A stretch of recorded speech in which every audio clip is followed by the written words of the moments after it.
Bonjour à tous et à toutes. Nous sommes, je réfléchis, vendredi 21 mars. Voilà. Euh, je suis malade, je ne sais pas de quoi, mais je profite que j'ai un petit moment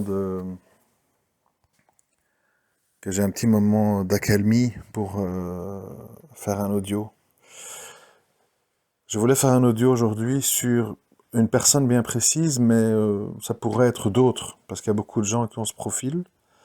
Même si je trouve que lui est particulièrement talentueux, ce que je vais dire sur lui est valable pour beaucoup d'autres personnes, donc il ne faut pas croire que je focalise sur lui.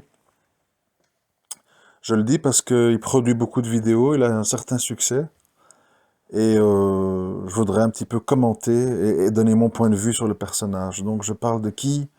Je parle de l'économiste, le trader Tammy Kabaj, qui, qui donc a une chaîne YouTube, un Twitter, un Instagram, un Telegram, etc. Donc est très présent dans les réseaux sociaux et qui propose donc des formations en finance, en trading, en investissement, etc. Bon, alors je vais être très clair, comme ça on va pas mal se comprendre. Moi je l'écoute, je le lis, parce que je trouve que c'est quelqu'un d'intelligent. C'est quelqu'un, on le sent, qui vulgarise son discours parce qu'il doit ratisser un petit peu large pour avoir des étudiants dans ses formations. Mais on sent que c'est quelqu'un qui a beaucoup de vécu, beaucoup de recul, etc., qui est, en gros, qui est malin et intelligent, quoi. Le problème, il n'est pas là. Ce qu'il dit actuellement par rapport à la crise, etc., est plus ou moins juste. Je suis sur la même longueur d'onde que lui. Mais je voudrais expliquer d'où vient ce qui est pour moi un problème pour, pour les gens qui l'écoutent.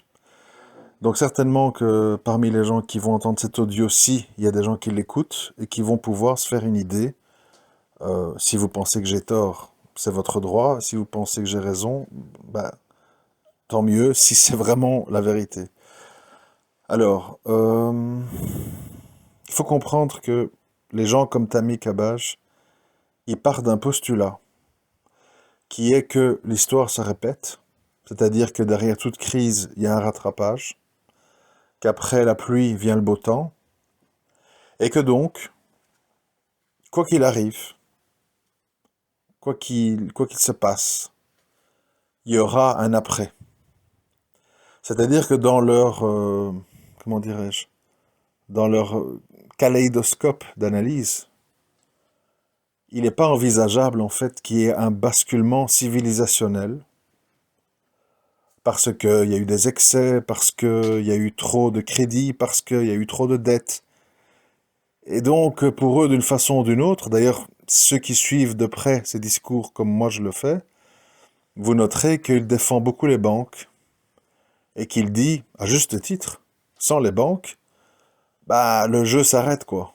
Parce que c'est eux qui prêtent, c'est eux qui sont derrière en fait toute l'économie capitaliste. Donc quelque part, il dit, je crois qu'il a même été jusqu'à dire, si j'ai bien compris, corrigez-moi dans les commentaires si je me trompe, il a été jusqu'à dire, s'il faut à un moment donné que l'État puise dans les comptes des particuliers pour sauver le système à travers les banques, bah, moi j'approuve. Parce que s'il n'y a plus de système, il n'y a plus rien. Donc, ce qu'il faut comprendre pour les gens qui l'écoutent, qui vont faire ces formations, etc., c'est que, voilà, j'ai dit toutes les qualités qu'il a, mais c'est des gens qui sont dans le système, parce qu'ils vendent des formations pour comprendre le système, donc l'accepter, et donc jouer avec, et donc gagner de l'argent avec. Il dit aussi assez régulièrement qu'il a déconseillé l'or pendant de nombreuses années, 7 ans je crois, et qu'il l'a conseillé que récemment, parce que voilà, et qu'il a eu raison, parce que l'or a stagné, etc., et que pendant ce temps-là, les bourses montaient, etc., etc. Alors de nouveau, on parle de quelque chose de vrai, c'est-à-dire que l'or est monté de manière beaucoup trop brutale de 2009 à 2011. On est passé de 800 dollars les 31 grammes à à 1007, 1008, à une époque où l'euro valait beaucoup plus. C'est-à-dire un dollar donnait, enfin 1,45 $ pardon, donnait 1 euro. Aujourd'hui, on est plutôt à la parité. Donc, c'était vraiment très, très, très, très haut. Vous voyez? Parce qu'en plus, on avait un dollar faible. Et comme l'or s'achète en dollars, quand on a un euro fort, eh bien, ça revient moins cher. Mais bon, donc pour dire qu'il y a eu vraiment des gros excès, mais il y avait une tendance de fond qui était que tout le monde voulait se placer dans l'or parce qu'on croyait que l'économie allait se cracher.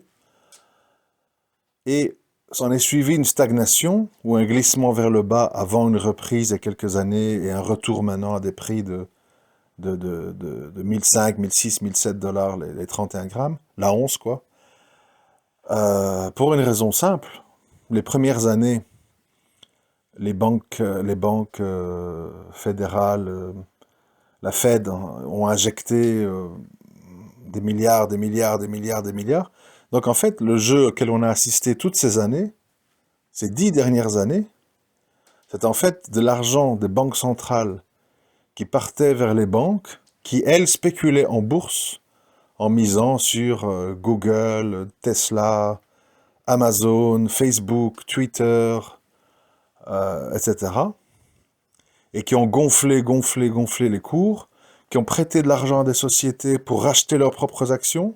Comment ça fonctionne? C'est-à-dire, je t'envoie 2 milliards, avec ces 2 milliards, tu rachètes, par exemple, 5 à 10% de tes actions en circulation, donc tu diminues l'offre, et donc ça pousse les prix à la hausse. Enfin, en gros, on a été au milieu d'un mécanisme qui avait pour but que les riches deviennent plus riches, et que le peuple trouve un boulot au SMIC. Comme ça, on peut annoncer des bons chiffres de l'emploi. Mais bon, bien entendu, à qui tout ça a profité? C'est pas au petit, parce que le petit, on n'a pas arrêté de lui dire ah, Facebook, Tesla, c'est cher, c'est cher. On lui a dit à 100, à 200, à 300. Donc il se tenait à l'écart. Et qui faisait monter les prix jusqu'à 1000 $ l'action pour Tesla? Ben, c'est les gros, entre eux, qui ils parient à la baisse. Et puis une fois qu'ils ont fini de le faire baisser, ils encaissent leur gain, puis ils poussent à la hausse. Bref, un jeu de trader.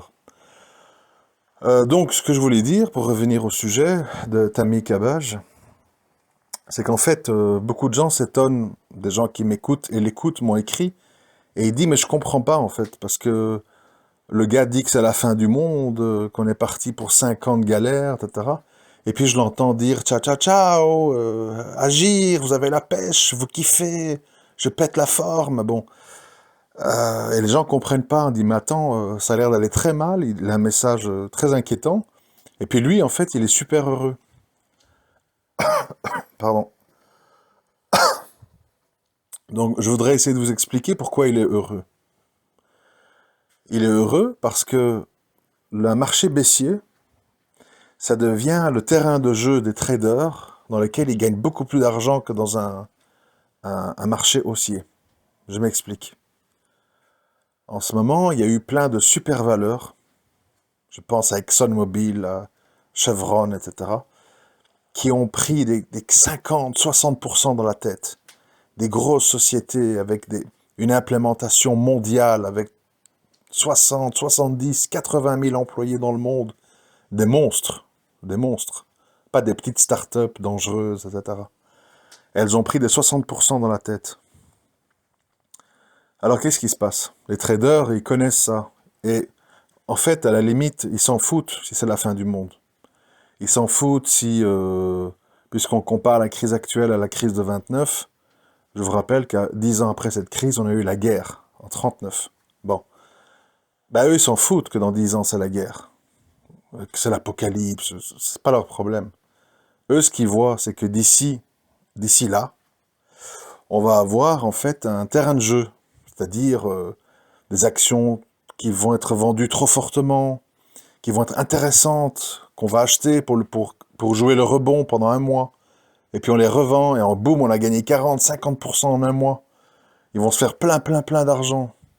Et puis boum, quand ils voient qu'on est monté trop haut, ils vont acheter des shorts pour les vendre à découvert. Et ils vont regagner dans la descente. Donc je veux dire un marché baissier avec des rebonds, on va se diriger vers ça, hein, préparez-vous. C'est-à-dire un marché avec des... où pendant 2 mois, on va vous dire, ouais, tout va bien, machin, truc, puis ah, zut, aïe, les résultats sont mauvais, aïe, telle banque est en faillite, et ouf, on redescend. Eh ben, ces jeux de yo-yo, en fait, c'est un merveilleux terrain de jeu pour les traders. Et Tammy Kabaj, il connaît ça. Il sait que le temps qui, comment je veux dire, le climat, l'environnement qui se présente devant lui, pourquoi est-ce qu'il est heureux, qu'il dit ciao, ciao, ciao, j'ai la pêche, etc. C'est parce qu'il sait qu'il va gagner beaucoup d'argent. Parce qu'il sait qu'il y a plein de titres, comme en France, Total, certaines banques ou quoi, BNP et tout. Il sait que ça va jouer du yo-yo et qu'il y aura beaucoup d'argent à se faire. Dans un marché haussier, c'est pas amusant. Il y a tout qui monte doucement. Il n'y a pas vraiment... Tu tires au hasard, ça monte.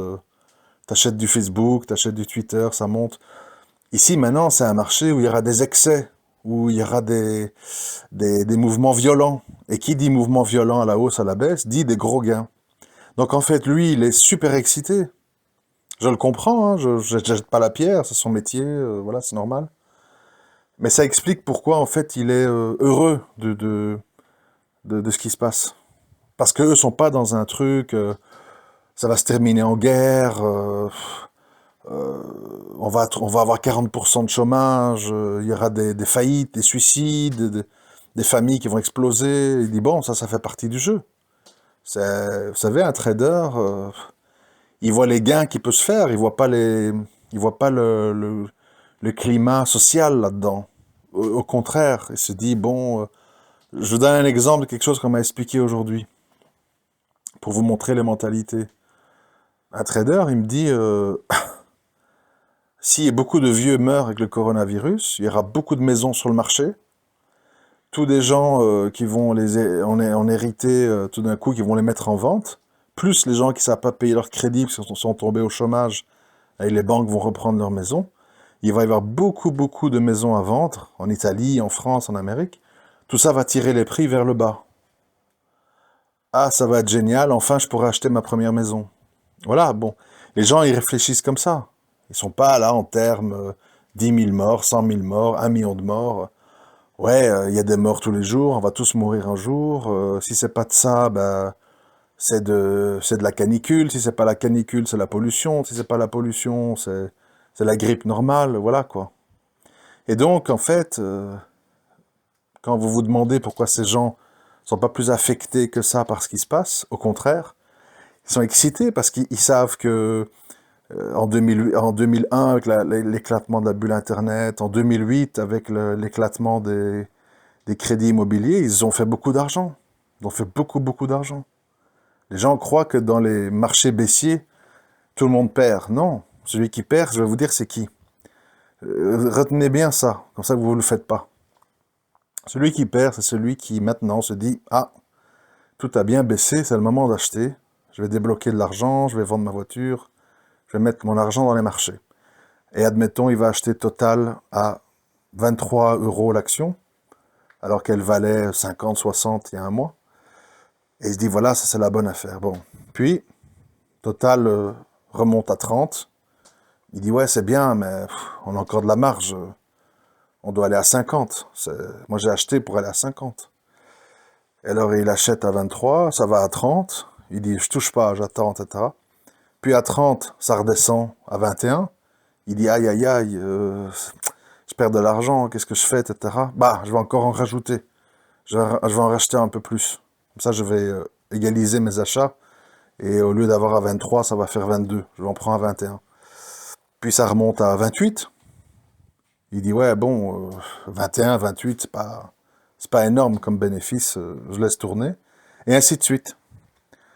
Jusque quand on arrive, par exemple, à un point bas. Je sais pas, je donne un chiffre au hasard. 14, 15 €. Où le gars, il se dit, non, non, bon, moi j'ai acheté à 20 de moyenne.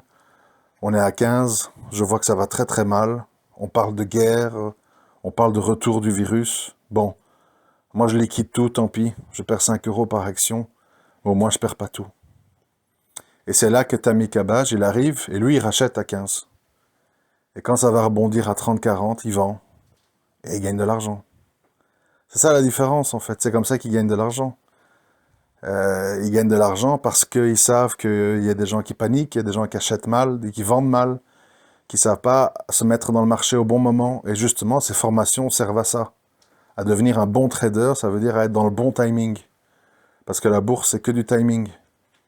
Être au bon moment, au bon endroit, et sortir au bon moment, au bon endroit. C'est tout. Celui qui a acheté Tesla fin 2019, un mois et demi après, il doublait sa mise. Mais celui qui a acheté Tesla il y a 5 ans, il a dû attendre 5 ans avant de doubler sa mise. Parce qu'elle n'a pas beaucoup bougé les 5 années passées. Et donc voilà, donc bien sûr les formations, elles servent à ça. Mais donc moi je conteste pas les qualités du gars, ses formations que je ne connais pas, mais qui doivent certainement être très bien. Sa culture générale, son intelligence, je l'écoute moi-même, hein, donc ça prouve bien qu'il est intéressant. Je dis juste, faut comprendre, c'est pas l'abbé Pierre, quoi. C'est pas un prophète, c'est pas un bienfaiteur. C'est quelqu'un qui veut profiter du marché, que c'est son terrain de jeu et que pour lui, plus ça va mal, plus il y a des opportunités. Et si ça se termine très très très mal, avec des guerres civiles, des massacres, bah tant pis. C'est l'histoire de l'humanité. Donc je voulais juste un petit peu expliquer parce que beaucoup de gens, beaucoup d'entre vous, quand on parle des coachs en développement personnel, les conseillers en investissement, les gens dans les crypto-monnaies, Bitcoin et autres, ils comprennent pas en fait leur mentalité. C'est des gens qui raisonnent pas comme vous. Eux, ils raisonnent en termes de même si je sais que le Bitcoin, ça va terminer par valoir zéro, en attendant, il y a moyen de se faire de l'argent. Donc, je vais promotionner tout ça. C'est pas l'issue finale, ça les intéresse pas. Par exemple, sur l'or, ils savent tous, croyez-moi, je leur parle en privé, hein, ils savent tous que ça finira avec un or qui sera à 100 000 euros du kilo, ou plus. Ils le savent. Mais en attendant, il y a moyen de se faire de l'argent autrement, et plus vite. Donc l'or les intéresse qu'à moitié. Voilà, c'est tout. Et souvent, ils n'ont pas tort, hein. Je veux dire, si on prend l'argent en métal, qui sera sans doute, pour moi, comment on appelle ça? La grande envolée des années à venir, tellement il y a du retard, tellement c'est sous-coté, etc. Ben, franchement, à part la montée de 2011 à 50 dollars la once, bah ça n'a pas été un bon investissement. Parce que, il y a plein de raisons. Il y a eu d'autres choses qui étaient plus intéressantes. Il y avait beaucoup de ventes à découvert, donc on ne pouvait pas laisser monter. Les hedge funds, les banques veulent pas que l'argent métal attire des investisseurs. Donc il y a plein de raisons qui font qu'on peut bloquer comme ça une société ou une matière première pendant longtemps, loin de ses fondamentaux et de la réalité.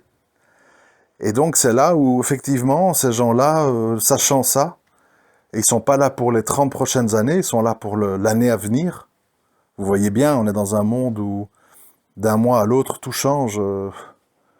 On fait la guerre à l'Afghanistan pendant 18 ans, puis on retire toutes les troupes et on fait des accords avec les talibans. Je veux dire, puis tout d'un coup il y a un tsunami à Fukushima, puis tout d'un coup il y a une maladie dans le monde entier, puis tout d'un coup on veut plus de voitures diesel parce qu'elles polluent trop. Il y a tout le platine qui s'effondre et le palladium qui monte. Le monde change brutalement. Donc en fait, où on est un trader, parce que eux ils savent que ça change brutalement et donc ils prennent aucune position à long terme, ou on est un trader, ou bien on est un investisseur à long terme. Et si on est un investisseur à long terme, ben, on prend que des choses dont on connaît la trajectoire. Mais voilà un peu l'atmosphère, le milieu et le pourquoi du comment. Voilà, moi personnellement, ce que j'aime pas, mais ça c'est mon avis personnel, je trouve que l'économie est une affaire sérieuse. C'est vrai qu'il y a beaucoup de gens qui sont rébarbatifs, trop techniques. C'est un peu comme dans d'autres sujets. Et ça, malheureusement, ben voilà, c'est pas attractif. Et donc, ils ont le mérite de vulgariser. Le souci, c'est qu'il y a des excès. Voilà, j'entends des coachs en développement personnel. Salut, salam, shalam, mes petits louveteaux, machin. ou Tammy Cabage, ciao ciao ciao, mes petits loups, j'ai la pêche, je kiffe, on va agir. C'est très, voilà, c'est très enfantin. On se sent un peu insulté comme dans une église évangélique américaine. Mais bon, c'est parce qu'ils doivent avoir un public large pour vendre des formations, ils ne peuvent pas être trop élitistes. Mais croyez-moi que derrière ces apparences de rigolo, de clown, de marrant, etc., quelqu'un comme Tabi Cabage est quelqu'un qui a le sang très froid, qui sait très bien ce qu'il fait, et qui est certainement un très bon trader. Donc, ces formations doivent être très intéressantes. Juste, il faut comprendre où on est. On n'est pas dans une œuvre de charité, on n'est pas dans des projets à long terme, on n'est pas dans quelque chose où on s'émeut d'une fin, d'une apocalypse au coin de la rue. On est là pour faire de l'argent demain, après-demain, si possible sur le dos d'autres personnes qui sont moins informées, plus bêtes ou plus émotifs qu'eux. C'est tout. Voilà, je voulais juste vous expliquer ça. Passez une bonne soirée. À très bientôt.